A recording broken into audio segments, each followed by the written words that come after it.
Ripple Labs has escalated its defense against the U.S. Securities and Exchange Commission by specifically addressing two critical arguments from the SEC in their ongoing legal dispute, as outlined in a new filing submitted to Judge Analisa Torres of the Southern District of New York. This filing comes at a decisive moment, with the SEC advocating for penalties nearing $2 billion, contrasting sharply with Ripple's recommendation of a $10 million cap. In the detailed letter to Judge Torres, authored by Andrew J. Sarasny of Devaways and Plimpton, LLP, Ripple contends against the SEC's assertion that its current financial condition should influence the court's decisions regarding historical penalties. Citing the SEC's opposition brief, the SEC deemed this information important to the court's determinations on remedies relating to its past conduct. And Ripple refutes this by stating its financial health, assessed years after the alleged violations, should not bear relevance to the case.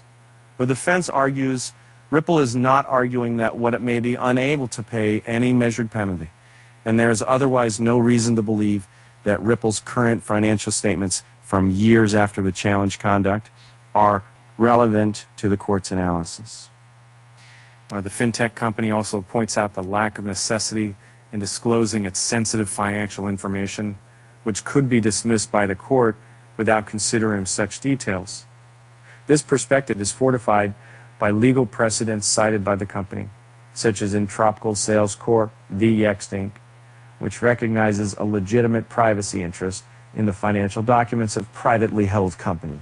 And the second major contention addressed concerns the SEC's claim regarding the irrelevance of Ripple's historical contracts due to changes in how XRP is sold. Contrary to the SEC's description of these as stale information, Ripple argues through the declaration of Jonathan Billick, its CFO, that these past contract terms remain confidential and are commercially sensitive. Billick's declaration details that future counterparties could gain substantial leverage if they had access to the terms negotiated in past contracts. Ripple underscores that its sales methods have changed, and current sales of XRP are devoid of the conditions seen in past over-the-counter contracts, such as discounts offered to sophisticated counterparties. The company further refutes the SEC's incorrect assertions regarding the necessity of public disclosure of XRP prices under securities law, even if they were deemed investment contracts requiring registration. The court previously determined that XRP is not a security, thus differentiating the price terms in historical contracts from those applicable to registered securities. Ripple's defense strategy, particularly its firm stance on the non-relevance of its current financial situation and historical contracts to the SEC's case, highlights the high stakes, as Sarasny puts it in the filing. Even if the SEC's arguments were plausible, Ripple has still established a valid, commonly accepted basis for sealing its confidential financial documents, emphasizing the company's right for privacy and commercial sensitivity in the financial sector.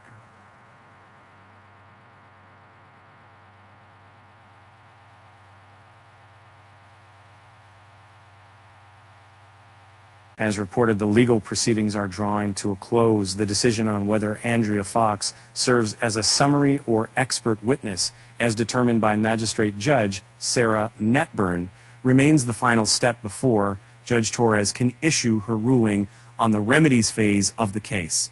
At press time, XRP traded at $0.5261.